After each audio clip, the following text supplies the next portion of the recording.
నమస్కారం ETV news కు స్వాగతం. ముందుగా ముఖ్యాంశాలు. విశాఖ స్టీల్ ప్రమాద బాధితులకు ప్రభుత్వం అండగా ఉంటుందన్న పవన్, లోకేష్. లోపం ఎక్కడ జరిగిందో తెలియాల్సి ఉందన్న మంత్రులు.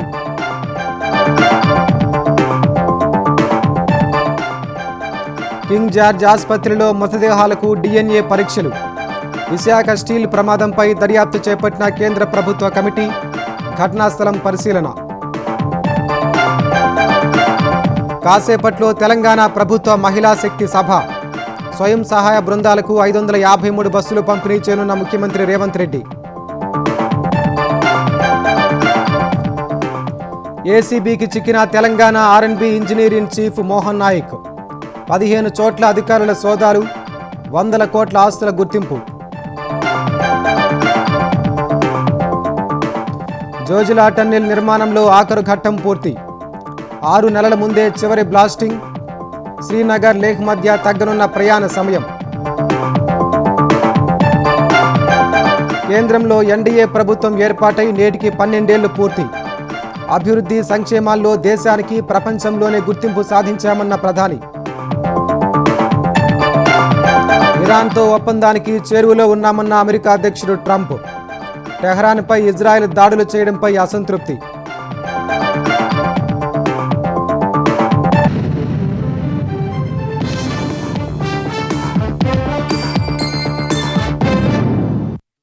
విశాఖ స్టీల్ ప్లాంట్ ప్రమాదంలో బాధిత కుటుంబాలకు ప్రభుత్వం అండగా ఉంటుందని మంత్రులు హామీ ఇచ్చారు.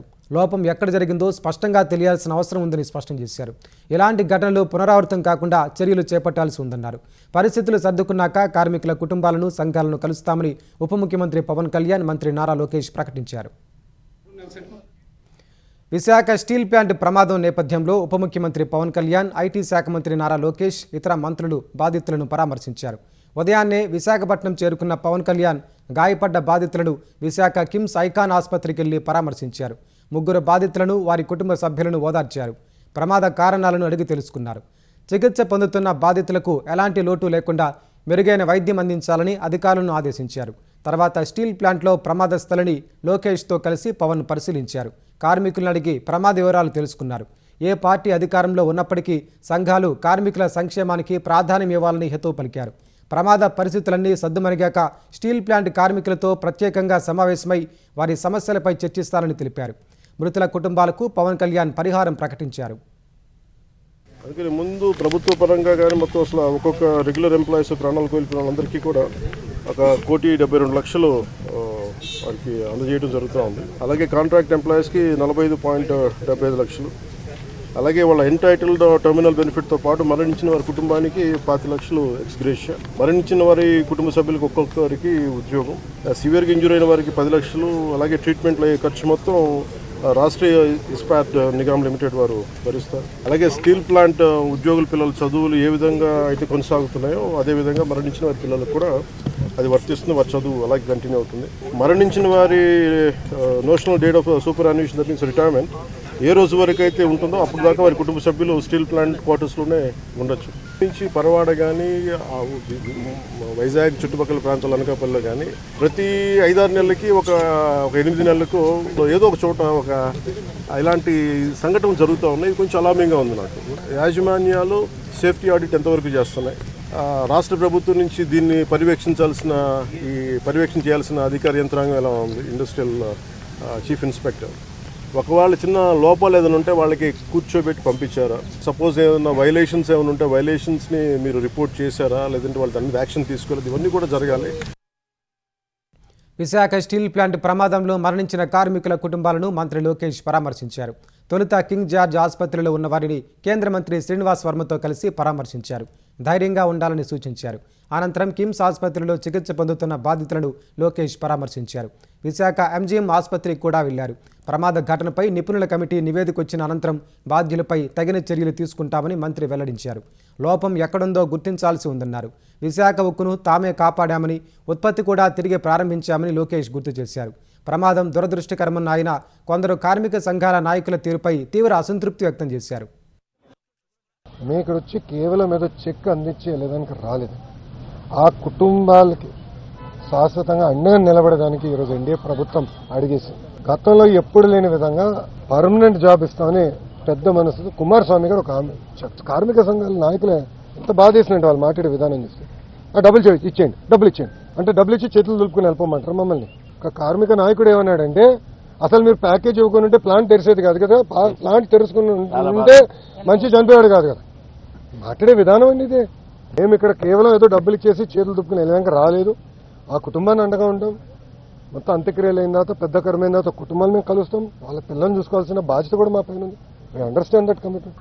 ఈరోజు ఎవరు వచ్చారండి ఇక్కడికి? టీమ్ 11 క్యాప్టెన్ వచ్చాడు ఇక్కడికి? లేదు కదా. కుమారస్వామి గారు 6 గంటలు ఎందుకు వచ్చాడు? ఆయన ఎందుకు ప్రకటించాడు? మందే భయ్, మన ప్లాంట్, మన రాష్ట్రం, మన సమస్యలు మనమే పరిష్కరించుకోవాలి. మంత్రులు వాసంశెట్టి సుభాష్, డిఎస్బివి స్వామి తదితరులు సైతం విశాఖ వెళ్లి బాధితులను పరామర్శించారు. విశాఖ స్టీల్ ప్లాంట్ ప్రమాదంపై 3 సభ్యులతో విచారణ కమిటీని కేంద్రం ఉక్కు శాఖ నియమించింది. బొకారో నుంచి విశాఖ చేరుకున్న కేంద్రం నియమించిన కమిటీ ఇప్పటికే ఉక్కు కర్మాగారంలో ప్రమాద ప్రాంతాన్ని పరిశీలించింది. ప్రాథమికంగా ఘటనకు గల కారణాలను విశ్లేషిస్తోంది. విశాఖ స్టీల్ ప్లాంట్ ప్రమాదంపై లోతైన విచారణ జరుగుతోందని తిరుపతి వచ్చిన కేంద్ర మంత్రి ప్రహ్లాద్ జోషి చెప్పారు. ఈ ఘటనపై కేంద్ర ఉక్కు శాఖ మంత్రి కుమారస్వామి ప్రకటన చేయొచ్చని జోషి అన్నారు. Enquiry will be conducted. After that enquiry only we will come to know what is the fact and what is the if at all somebody has erred, whether it was intentional or unintentional. But we will take this as a lesson and all needed precaution will be taken in future. Visakha steel plant ప్రమాద మృతులను గుర్తించారు. Visakha steel plant ఘటనలో 8 మంది చనిపోగా వారిలో 4 గుర్తించి ఉదయాన్నే బంధువుల సాయంతో వారి స్వస్థలాలకు తరలించారు. మిగిలిన మృతదేహాలు గుర్తుపట్టలేనంతగా కాలిపోవడంతో బాధితుల కుటుంబ సభ్యుల నమూనాలను తీసుకుని విశాఖ కేజీహెచ్లో DNA పరీక్షలు నిర్వహించారు. DNA పరీక్షల ఆధారంగా మిగిలిన మృతదేహాలను గుర్తించారు. ఇప్పటి వరకు మొత్తం 7 మృతదేహాలను వారి స్వస్థలాలకు తరలించారు. మరో మృతదేహం తరలించే ఏర్పాట్లు చేస్తున్నారు. గాయపడిన వారికి మెరుగైన చికిత్స అందిస్తున్నట్లు అధికారులు తెలిపారు.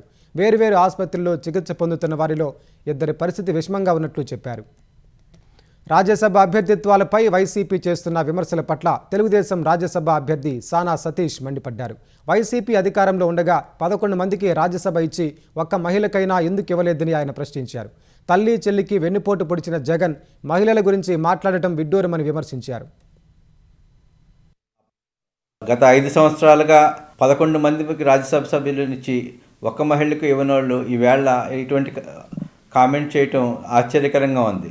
కేంద్ర ప్రభుత్వం ఇచ్చినా ఇవ్వకపోయినా 33% మేము మహిళలకు రిజర్వేషన్ ఇస్తాం అని చెప్పి క్లియర్గా రాజకీయ రిజర్వేషన్ గురించి వ్యక్తపరిచినప్పుడు మీరు దాన్ని సపోర్ట్ చేయటం కాకుండా మీ ఆలోచన ఏంటో కూడా చెప్పలేని పొజిషన్లో మీరుండి ఈవేళ మహిళలకు రాజ్యసభ టికెట్ ఇవ్వలేదు అని చెప్పడం, ఏదో ఒక్కొక్కళ్ళ మీద ఒక రకంగా కామెంట్లు చేయటం మీ చేతకానితనానికి నిదర్శనంగా భావిస్తున్నాం. మహిళా స్వయం సహాయక సంఘాల ఆర్థిక సాధికారత కోసం తెలంగాణ ప్రభుత్వం చేపట్టిన ఇందిరా మహిళా శక్తి పథకంలో భాగంగా 553 కొత్త ఆర్టీసీ బస్సులను కాసేపట్లో సీఎం రేవంత్ రెడ్డి ప్రారంభించనున్నారు. సాయంత్రం సికింద్రాబాద్ పరేడ్ గ్రౌండ్స్లో జరగనున్న కార్యక్రమంలో సీఎం జెండా ఊపి బస్సులను ప్రారంభిస్తారు. ఇందిరా మహిళా శక్తి పథకంలో భాగంగా మహిళల బస్సుల నిర్వహణ బాధ్యతను ఆర్టీసీకి అప్పగిస్తారు. ఈ సందర్భంగా మహిళా సంఘాలకు ఇచ్చే రుణాన్ని 5 నుంచి 10 లక్షలకు పెంచే నిర్ణయాన్ని ప్రకటించనున్నారు.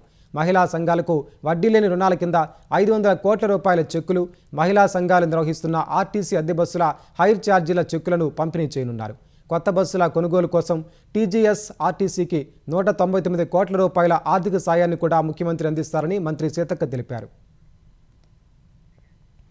ముఖ్యమంత్రి రేవంత్ రెడ్డికి పాలమూరు రంగారెడ్డి, మూసీ ప్రక్షాళన ఏటీఎంలుగా మారాయని బీజేపీ తెలంగాణ అధ్యక్షుడు రామచంద్రరావు ఆరోపించారు. యాదాద్రి భువనగిరి జిల్లా భువనగిరి మండలం వడాయిగూడెంలో ఆయన పర్యటించారు. బీజేపీ నేతలపై రేవంత్ రెడ్డి అనవసర వ్యాఖ్యలు చేస్తున్నారని ఆగ్రహం వ్యక్తం చేశారు. 6 గ్యారెంటీలు అమలు చేసే వరకు బీజేపీ పోరాటం చేస్తుందని రామచంద్రరావు చెప్పారు. ఫస్ట్ ఏటీఎం రేవంత్ రెడ్డి గారికి పాలమూరు రంగారెడ్డి, సెకండ్ ఏటీఎం మూసీ. మీ మూసీ ప్రక్షాళనకు మీ వ్యతిరేకం కాదు, మూసీ మీద కట్టబోయేటట్టు గాంధీ సరోవర్ ప్రాజెక్టుకు వ్యతిరేకం. దాదాపు 1 లక్షల కోట్లతో ఖర్చు పెట్టేటట్టు దాంట్లో అక్కడ ఉన్నటువంటి ఒక అనేక ఇళ్ళు నిర్వాసితులు అవుతున్నారు. అంత పెద్ద ప్రాజెక్ట్ అవసరం లేదు, ప్రక్షాళన చేయండి. మూసీ పక్కన వాసనతో ఉండాలని మాకు లేదు, మీకు ఎవరు కూడా లేదు. మూసీ పేరు మీద మీరు పెట్టేటటువంటి 1 లక్షల కోట్ల డిపిఆర్తో ప్రజల ఒక నిర్వాసితులు చేసేటటువంటి ప్రయత్నాన్ని భారతీయ జనతా పార్టీ వ్యతిరేకిస్తుంది. దేశంలో ప్రతిష్టాత్మకమైన వ్యూహాత్మకమైన జోజిలా టన్నెల్ నిర్మాణం చరిత్రాత్మక మైలురాయికి చేరుకుంది. జమ్మూ కాశ్మీర్లోని జోజిలా టన్నెల్ తుది బ్లాస్టింగ్ పూర్తయింది. లద్దాఖ్లోని మీనమార్గ్ వద్ద ఉన్న ఈ టన్నెల్ ఈస్ట్ పోర్టల్ దగ్గర కేంద్ర రోడ్డు రవాణా శాఖ మంత్రి నితిన్ గడ్కరీ రిమోట్ బటన్ నొక్కి తుది బ్లాస్ట్ను ప్రారంభించారు. Jammu Kashmir lieutenant governor Manoj Sinha, CM Omar Abdullah ఈ కార్యక్రమంలో పాల్గొన్నారు. నిర్ణీత గడువుకు 6 నెలల ముందే ఈ లక్ష్యాన్ని పూర్తి చేసినట్టు NHIDCL తెలిపింది. సముద్ర మట్టానికి 11,578 అడుగుల రికార్డు ఎత్తులో నిర్మిస్తున్న జోజిలా టన్నెల్ ప్రపంచంలోనే పొడవైన సింగిల్ ట్యూబ్ ద్విముఖ రోడ్డు టన్నెల్గా రికార్డు సృష్టించనుంది. 13.153 కిలోమీటర్ల పొడవు, 9.5 మీటర్ల వెడల్పు, 7.57 మీటర్ల ఎత్తుతో గుర్రపు నాడ ఆకారంలో ఈ టన్నెల్ను నిర్మిస్తున్నారు. శ్రీనగర్ లేహ్ జాతీయ రహదారిపై నిర్మిస్తున్న ఈ టన్నెల్ పూర్తయితే గతంలో గంటన్నర పట్టే ప్రయాణ సమయం 15 నిమిషాలకు తగ్గనుంది. శీతాకాలంలో భారీ మంచు కురిసినప్పుడు 3 నెలలు మూతపడే రహదారి ఇకపై ఏడాది పాటు అందుబాటులో ఉంటుంది. హైదరాబాద్ కేంద్రంగా పనిచేస్తున్న Megha engineering and infrastructure limited ఈ ప్రాజెక్టు నిర్మిస్తోంది. 140 కోట్ల మంది పౌరుల ఆశీస్సులు, దేశమే అన్నింటికంటే ముందు అనే స్ఫూర్తితో 12 ఏళ్ల నుంచి ముందుకు సాగుతున్నట్టు ప్రధాని నరేంద్ర మోదీ అన్నారు. కేంద్రంలో తన నేతృత్వంలో NDA ప్రభుత్వం ఏర్పాటై ఇవాళ్టికి 12 ఏళ్లు పూర్తయిన వేళ ఆయన సామాజిక మాధ్యమాల్లో ఈ మేరకు పోస్టు పెట్టారు. ఈ 12 ఏళ్ల పాలనలో విశ్వాసం, అభివృద్ధి, ప్రజా సంక్షేమం కోసం పూర్తి అంకిత భావంతో పనిచేసినట్టు తన పోస్టులో మోదీ తెలిపారు. యువత, మహిళలు, రైతులను సాధికారులుగా తీర్చిదిద్దడంలో ఎలాంటి ప్రయత్నాన్ని వదిలిపెట్టలేదన్నారు. ఈ అవిశ్రాంత కృషి ఫలితంగానే మౌలిక సదుపాయాల కల్పన నుంచి డిజిటల్ విప్లవం వరకు అన్ని రంగాల్లో ప్రపంచ వేదికపై దేశానికి ఒక కొత్త గుర్తింపు లభించిందని ప్రధాని వివరించారు. దేశ నిర్మాణంలో అంకిత భావం, సేవాభావన తమకు అమూల్యమైన సంపదగా నిలిచాయన్నారు. సబ్కా సాత్, సబ్కా వికాస్ స్ఫూర్తితో చేసిన నిరంతర కృషి ద్వారా బలమైన స్వయం సమృద్ధ దేశం దిశగా భారత్ అడుగులు వేస్తోందని తెలిపారు. ఎన్నికైన ప్రధానిగా ఎక్కువ కాలం పనిచేసిన నేతగా మోదీ రేపటితో జవహర్లాల్ నెహ్రూ రికార్డును అధిగమించనున్నారు. NDAలో చేరేందుకు సిద్ధమైన ఎంపీలు దమ్ముంటే పార్టీకి రాజీనామా చేసి బీజేపీ టికెట్పై పోటీ చేయాలని తృణమూల్ కాంగ్రెస్ సవాల్ చేసింది. బీజేపీకి వెళ్లాలనుకునే వారు తమ నియోజకవర్గాల్లో పర్యటించే ధైర్యం చేయాలని మమతా వర్గం TMC MP Kalyan Banerjee demand చేశారు. వారంతా పార్టీకి నమ్మక ద్రోహం చేశారన్న బెనర్జీ అధికారం లేకుంటే వారు బతకలేరని దుయ్యబట్టారు. అమిత్ షా పిలవగానే యూసఫ్ పఠాన్ ఢిల్లీలో వాలిపోయారని మరో TMC ఎంపీ మహువా మొయిత్రా మండిపడ్డారు. అంతర్జాతీయ క్రికెట్లో దేశానికి ప్రాతినిధ్యం వహించిన రోజులను గుర్తు చేసుకుని కొంచెమైనా ధైర్యం తెచ్చుకోవాలని యూసఫ్కు సూచించారు. TMCకి 28 మంది ఎంపీలుండగా కకోలి ఘోష్ దాస్తిదార్ నేతృత్వంలో 20 మంది మాజీ సీఎం మమతపై తిరుగుబాటు చేశారు. లోక్సభ స్పీకర్ ఓం బిర్లాకు లేఖ రాసిన వారంతా NDAకు మద్దతిస్తామని ప్రకటించారు. పార్లమెంటులో కూడా తమకు ప్రత్యేక సీటింగ్ ఏర్పాటు చేయాలని కోరారు. ఇప్పటికే 80 మంది ఎమ్మెల్యేల్లో సుమారు 60 మంది రితబ్బత్రా బెనర్జీ నేతృత్వంలో తిరుగుబాటు చేశారు. తెలంగాణ రోడ్లు, భవనాల శాఖ ఇంజనీర్ ఇన్ చీఫ్ మోహన్ యానాయిక్ ఆదాయానికి మించి ఆస్తులు కూడబెట్టినట్లు ACB గుర్తించింది. ఈ మేరకు ఆయన నివాసం సహా 15 చోట్ల ఈ ఉదయం నుంచి ACB అధికారులు సోదాలు నిర్వహిస్తున్నారు. మియాపూర్, నిజామాబాద్ సహా ఇతర ప్రాంతాల్లో సోదాలు జరుగుతున్నాయి. మోహన్ నాయక్ తన స్నేహితులు, బంధువులకు పెద్ద ఎత్తున కాంట్రాక్టులు ఇచ్చారనే అభియోగాలతో ఈ సోదాలు చేపట్టారు. మోహన్ నాయక్ ఇంట్లో దాదాపు 65 లక్షల రూపాయల నగదు, ఒక్కొక్కటి 10 గ్రాముల బరువున్న 15 బంగారు బిస్కెట్లు, మరో కిలో బంగారం, వెండి గుర్తించారు. హైదరాబాద్, నిజామాబాద్లో ఖాళీ స్థలాలు, ఆస్తులకు సంబంధించిన పత్రాలను అధికారులు స్వాధీనం చేసుకున్నారు. మోహన్ నాయక్ ఆస్తుల విలువ 100 కోట్లుంటుందని ACB అధికారులు అంచనా వేస్తున్నారు. ఖమ్మం నగరంలోని బహుళంతస్తుల భవనంలో 12 ఏళ్ల బాలికపై లైంగిక దాడి ఘటన ఆలస్యంగా వెలుగుచూసింది. భవనంలో వాచ్మెన్గా పనిచేస్తున్న అమ్మమ్మ, తాతయ్య వద్దకు ఖమ్మం గ్రామీణ మండలానికి చెందిన బాలిక 10 రోజుల కిందట వచ్చింది. ఈ నెల 6వ తేదీన భవనం పక్కనే తీవ్ర గాయాలతో పడి ఉన్న బాలికను అమ్మమ్మ, తాతయ్య ఆసుపత్రికి తరలించారు. సోమవారం సాయంత్రం స్పృహలోకి వచ్చిన బాలిక అదే భవనంలో నివసించే 45 ఏళ్ల గౌస్ పాషా అనే వ్యక్తి లైంగిక దాడి చేసినట్లు చెప్పిందని సమాచారం. లైంగిక దాడి తర్వాత ఆ వ్యక్తి బాలికను 4వ అంతస్తు నుంచి విసిరేసినట్లు బంధువులు ఆరోపిస్తున్నారు. ఈ ఘటనపై బాలిక తండ్రి ఫిర్యాదు మేరకు నిందితుడిని పోలీసులు అదుపులోకి తీసుకుని పోక్సో కేసు నమోదు చేశారు. బాలిక పరిస్థితి విషమంగా ఉన్నందున హైదరాబాద్ తరలించేందుకు ఏర్పాట్లు చేస్తున్నారు. పోడు భూముల వ్యవహారం కొమరంభీం జిల్లా చింతలమానేపల్లి మండలం దిండలో సాగుదారులకు అటవీ పోలీస్ సిబ్బంది మధ్య ఉద్రిక్తతకు దారితీసింది. దాదాపు 800 ఎకరాల సాగు విషయమై కొన్నేళ్లుగా సాగుదారులకు అటవీ శాఖ మధ్య వివాదం కొనసాగుతోంది. ఇటీవల అటవీ శాఖ హద్దులుగా తవ్విన ట్రెంచ్లను దాటి అటవీ భూములు సాగు చేస్తున్నారని అటవీ పోలీస్ సిబ్బంది అడ్డుకోగా సాగుదారులు ప్రతిఘటించారు. ఇరు వర్గాల మధ్య తోపులాట జరగడంతో పరిస్థితి ఉద్రిక్తంగా మారింది. చివరికి భారీగా పోలీసు బలగాలను మోహరించి ఆందోళనకారులను కాగజ్నగర్ తరలించారు. రొయ్యల మేత ధరల పెంపుపై రైతులు, తయారీదారులు పరస్పర అంగీకారానికి రావాలని ఆంధ్రప్రదేశ్ వ్యవసాయ శాఖ మంత్రి అచ్చెన్నాయుడు సూచించారు. ధరల నిర్ణయంలో శాస్త్రీయ విధానం అవసరమని ఆయన స్పష్టం చేశారు. విజయవాడ తాడిగడప వద్ద ఉన్న మత్స్యశాఖ కార్యాలయంలో మంత్రి అచ్చెన్నాయుడు రొయ్యల రైతులు, ఫీడ్ తయారీ సంస్థల ప్రతినిధులతో ఉన్నత స్థాయి సమావేశం నిర్వహించారు. ఈ సందర్భంగా రొయ్యల మేత ధరల పెంపును నియంత్రించాలని ఆక్వా రైతులు విజ్ఞప్తి చేశారు. తాత్కాలికంగా కిలోపై ₹6 మాత్రమే పెంచాలని కోరారు. ఫిష్ మీల్, సోయాబీన్ ధరల పెరుగుదలతో ఉత్పత్తి వ్యయాలు పెరిగినట్లు తయారీదారులు వివరణ ఇచ్చారు. ధరల పెంపుపై సీబా, మత్స్యశాఖ, రైతు సంఘాలు, తయారీదారులతో కమిటీ ఏర్పాటుకు ప్రతిపాదించారు. కొత్త విధానం వచ్చే వరకు కిలోకు ₹12 చొప్పున పెంచుతామన్నారు. సమస్యకు త్వరితగతిన పరిష్కారం కనుగొనాలని అచ్చెన్నాయుడు సూచించారు. మురుగు కాలువల నిర్మాణంలో జనసాంద్రత ఉన్న ప్రాంతాలకు తొలి ప్రాధాన్యం ఇవ్వాలని మున్సిపల్ కమిషనర్లకు ఆంధ్రప్రదేశ్ పురపాలక శాఖ మంత్రి నారాయణ సూచించారు. నాయకులు కోరిన విధంగా కాకుండా ప్రజలకు ఎక్కడ అవసరమో గుర్తించి పనులు చేపట్టాలని కోరారు. విజయవాడలో మున్సిపల్ కమిషనర్ల సదస్సులో నారాయణ పాల్గొన్నారు. అర్బన్ ఛాలెంజింగ్ ఫండ్ వినియోగంపై అవగాహన కల్పించారు. ఆ 6,250 crores-తో 72 మున్సిపాలిటీస్లో ఫస్ట్ ప్రయారిటీ డ్రైన్స్ పూర్తి చేయడం. అన్నెసరీగా ఉన్న వాటిలన్నింటినీ పగలగొట్టి కొత్తవి చేయొద్దు. ఎందుకంటే నేను కూడా ఎమ్మెల్యేనే. నాయకులు అది పెట్టేయండి, ఇది పెట్టేయండి, ఇది పెట్టేయమంటారు. అది సహజం. అవి చేస్తాం, చేయమంటారా. ఫస్ట్ పాపులేషన్ ఎక్కడైతే ఉండారో అక్కడ ఉండే డ్రైన్స్, కచ్చా డ్రైన్స్ని ఇన్నిసార్లు ఎందుకు చెప్తున్నానంటే నేను నెల్లూరులో చూస్తున్నా కొన్ని మున్సిపాలిటీస్లో 5% వెళ్తుంది. అది రన్నింగ్ ఎక్స్పెండిచర్ పోగా క్యాపిటల్ ఎక్స్పెండిచర్కి 5% ఉంటుంది. కొన్నిట్లో 3%, కొన్నిట్లో నిజం చెప్పాలంటే నగర పంచాయతీలు అయితే -10%, -20%, -25% కూడా ఉంటుంది. కాబట్టి ఇటువంటి ప్రాజెక్టులని మనం మ్యాక్సిమం యూటిలైజ్ చేసుకుంటే పబ్లిక్కి బేసిక్ ఇన్ఫ్రాస్ట్రక్చర్ ఇవ్వగలం. ఆంధ్ర, ఒడిశా సరిహద్దుల్లో మావోయిస్టుల భారీ డంపును ఒడిశా పోలీసులు స్వాధీనం చేసుకున్నారు. ఖచ్చితమైన సమాచారం ఆధారంగా మల్కాన్గిరి జిల్లా మతిలి పోలీస్ స్టేషన్ పరిధిలో బీఎస్ఎఫ్ పోలీస్ బలగాలు పెద్ద ఎత్తున గాలింపు చేపట్టాయి. కిరిమిట్టి, కటువాపదర్ అటవీ ప్రాంతంలో మావోయిస్టులు భారీ డంపును గుర్తించాయి. డంపులో ఇన్సాస్ రైఫిళ్లు, 3 ఐఈడీలు సహా భారీ ఎత్తున పేలుడు సామగ్రి స్వాధీనం చేసుకున్నారు. హైదరాబాద్లో మరో నేపాలీ ముఠా భారీ చోరీకి పాల్పడిన ఘటన కాస్త ఆలస్యంగా బయటపడింది. గచ్చిబౌలిలోని హిల్ రిడ్జ్ విల్లాస్లో నివాసం ఉంటున్న ఓ వ్యాపారవేత్త ఇంట్లో నేపాలీ దంపతులు దొంగతనానికి పాల్పడ్డారు. ఆ వ్యాపారవేత్త కుటుంబం ముంబై వెళ్లి వచ్చేసరికి ఇల్లు ఖాళీ చేశారు. ఆదివారం రాత్రి ఈ చోరీ జరిగినప్పటికీ ఆలస్యంగా బయటకు వచ్చింది. దొంగతనానికి పాల్పడిన నేపాలీ దంపతులు నెల క్రితమే వ్యాపారి ఇంట్లో పనిలో చేరారు. ముంబై నుంచి వచ్చేసరికి నేపాలీ దంపతులు లేరని గుర్తించిన వ్యాపారి కుటుంబం ఇంటి తాళాలు పగలగొట్టి లేనందున ఎలాంటి అనుమానానికి గురి కాలేదు. మొదట నేపాలీ దంపతులు చెప్పకుండా వెళ్లిపోయారని భావించిన వారు తర్వాత దేవుడి విగ్రహానికి ఉన్న నగలు చోరీకి గురైనట్టు గుర్తించారు. చివరకు బంగారం, విలువైన వజ్రాలు ఎత్తుకెళ్లినట్టు బాధితులు పోలీసులకు ఫిర్యాదు చేశారు. వెంటనే రంగంలోకి దిగిన పోలీసులు సీసీ కెమెరాలను పరిశీలించి 2 నిందితులను ఉత్తరప్రదేశ్, ఉత్తరాఖండ్ పోలీసుల సహకారంతో యూపీ, నేపాల్ సరిహద్దులో అరెస్టు చేశారు. ఇరాన్తో ఒప్పందానికి చేరువలో ఉన్నామని అమెరికా అధ్యక్షుడు డొనాల్డ్ ట్రంప్ తెలిపారు. టెహ్రాన్పై వైమానిక దాడులు చేయడం సులువైనప్పటికీ దానివల్ల ప్రాంతీయ స్థిరత్వం దెబ్బతింటుందని అన్నారు.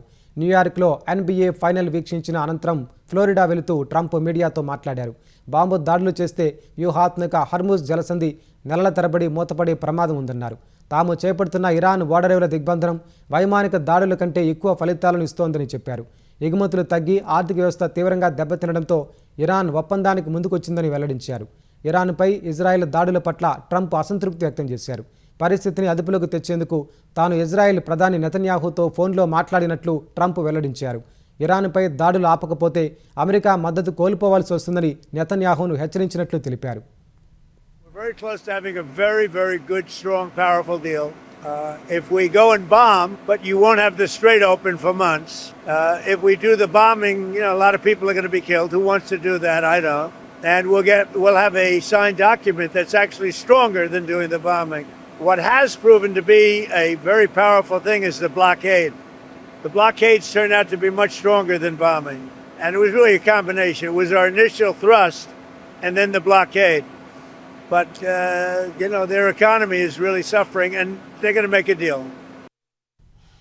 పశ్చిమాసియాలో ఉద్రిక్తతలను తగ్గించేందుకు అమెరికా అధ్యక్షుడు డొనాల్డ్ ట్రంప్ ప్రయత్నిస్తుంటే ఇజ్రాయెల్ మాత్రం లెబనాన్పై దాడులు కొనసాగిస్తూనే ఉంది. ఇజ్రాయెల్ జరిపిన దాడుల్లో 4 ప్రాణాలు కోల్పోయినట్లు లెబనాన్ జాతీయ వార్తా సంస్థ పేర్కొంది. లెబనాన్పై సైనిక చర్యకు పాల్పడొద్దని ట్రంప్ హెచ్చరించిన కాసేపటికే ఇజ్రాయెల్ ఈ దాడులు చేసింది. దక్షిణ లెబనాన్లోని కీలక ప్రాంతాలపై ఇజ్రాయెల్ డ్రోన్లు క్షిపణులను ప్రయోగించింది. దక్షిణ లెబనాన్లోని కీలకమైన టైర్ నగరాన్ని వెంటనే ఖాళీ చేయాలని ఐడిఎఫ్ ఆదేశించింది. టైర్ సమీపంలోని నివాస ప్రాంతాలు, శరణార్థి శిబిరాల్లో నివసిస్తున్న ప్రజలు కూడా వెళ్లిపోవాలని హెచ్చరించింది. హెజ్బుల్లా స్థావరాల లక్ష్యంగా తాము దాడులు చేస్తున్నామని తెలిపింది. హెజ్బుల్లా స్థావరాలకు సమీపంలోనే నివసిస్తున్న వారి ప్రాణాలకే ముప్పు ఉందని, అందుకే ఖాళీ చేయాలని ఆదేశిస్తున్నట్లు ఐడిఎఫ్ వెల్లడించింది. H-1B వీసా దరఖాస్తుకు $1,00,000 వసూలు చేయాలన్న ట్రంప్ ప్రభుత్వ నిర్ణయాన్ని మసాచ్యూసెట్స్ కోర్టు కొట్టేయడంపై అమెరికాలోని భారత సంతతి వారు హర్షం వ్యక్తం చేస్తున్నారు. ఈ తీర్పు ఆవిష్కరణలు, వ్యవస్థాపకలతో అమెరికా పోటీతత్వాన్ని కాపాడుతుందని పేర్కొన్నారు. ఉపాధి ఆధారిత వలస వ్యవస్థను బలోపేతం చేస్తుందని, న్యాయాన్ని పునరుద్ధరిస్తుందని foundation for India and Indian diaspora studies FIIDS పేర్కొంది. అమెరికా సాంకేతికత, ఆరోగ్య సంరక్షణ సహా ఆధునిక ఉత్పాదక రంగాల నిరంతర వృద్ధికి ప్రపంచ నైపుణ్యం చాలా అవసరమని గుర్తు చేసింది. సమతుల్య, మెరిట్ ఆధారిత వలస కార్యాచరణ అమెరికా ఆర్థిక వ్యవస్థను బలోపేతం చేస్తుందని FIIDS తెలిపింది. ఈ తీర్పు H-1B వీసా దరఖాస్తుదారులకు ఊరటనిచ్చినప్పటికీ ఇది అమలవుతుందా అనే అంశంపై ఇండియా స్పోరా ఎగ్జిక్యూటివ్ డైరెక్టర్ సంజీవ్ జోషిపురా వ్యాఖ్యానించారు. ట్రంప్ యంత్రాంగం నిజంగా అడ్డంకులు సృష్టించాలనుకుంటే చట్టాలను ఉల్లంఘించి కూడా ఉన్న విధానాల పరమైన మార్గాల ద్వారానే చేయగలదని పేర్కొన్నారు.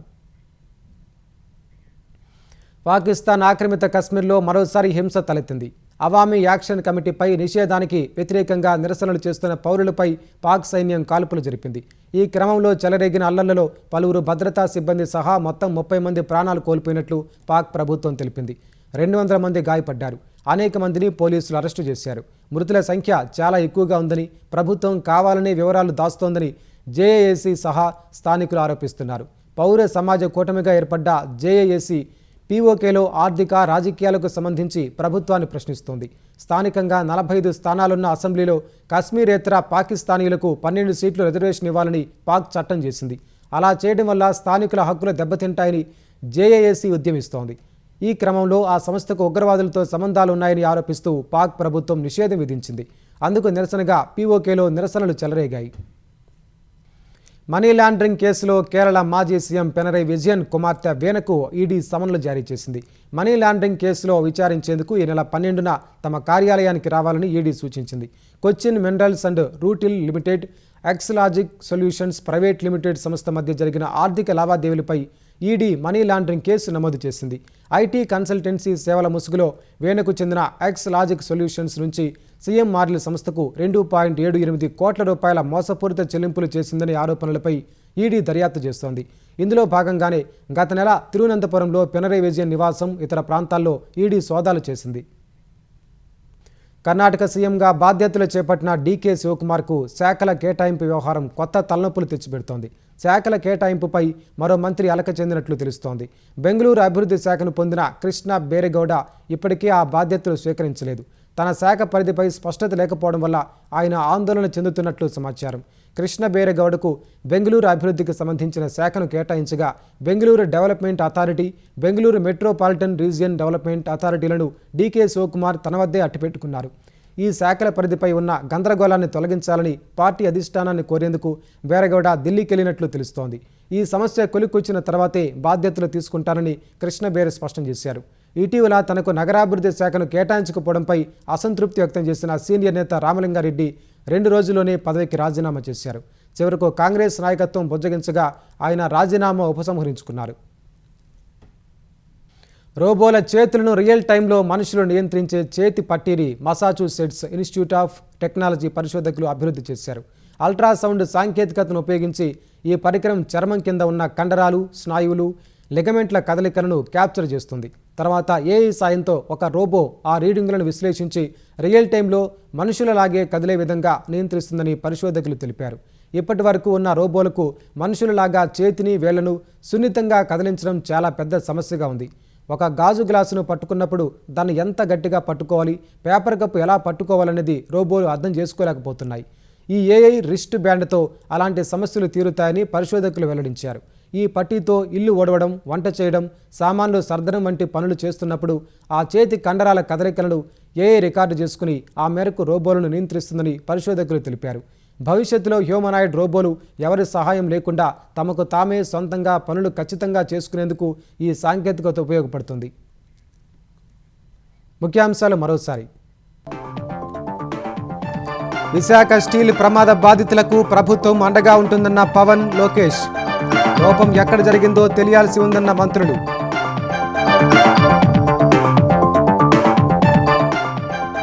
కింగ్ జార్జ్ ఆసుపత్రిలో మృతదేహాలకు DNA పరీక్షలు. విశాఖ స్టీల్ ప్రమాదంపై దర్యాప్తు చేపట్టిన కేంద్ర ప్రభుత్వ కమిటీ. ఘటనా స్థలం పరిశీలన. కాసేపట్లో తెలంగాణ ప్రభుత్వ మహిళా శక్తి సభ. స్వయం సహాయ బృందాలకు 553 బస్సులు పంపిణీ చేయనున్న ముఖ్యమంత్రి రేవంత్ రెడ్డి. ఏసీబీకి చిక్కిన Telangana R&B engineer in chief Mohan Naik. 15 చోట్ల అధికారుల సోదాలు. 100 కోట్ల ఆస్తుల గుర్తింపు. జోజిలా టన్నెల్ నిర్మాణంలో ఆఖరు ఘట్టం పూర్తి. 6 నెలల ముందే చివరి బ్లాస్టింగ్. శ్రీనగర్ లేహ్ మధ్య తగ్గనున్న ప్రయాణ సమయం. కేంద్రంలో ఎన్డీఏ ప్రభుత్వం ఏర్పాటై నేటికి 12 ఏళ్లు పూర్తి. అభివృద్ధి సంక్షేమాల్లో దేశానికి ప్రపంచంలోనే గుర్తింపు సాధించామన్న ప్రధాని. ఇరాన్తో ఒప్పందానికి చేరువలో ఉన్నామన్న అమెరికా అధ్యక్షుడు ట్రంప్. టెహ్రాన్పై ఇజ్రాయెల్ దాడులు చేయడంపై అసంతృప్తి.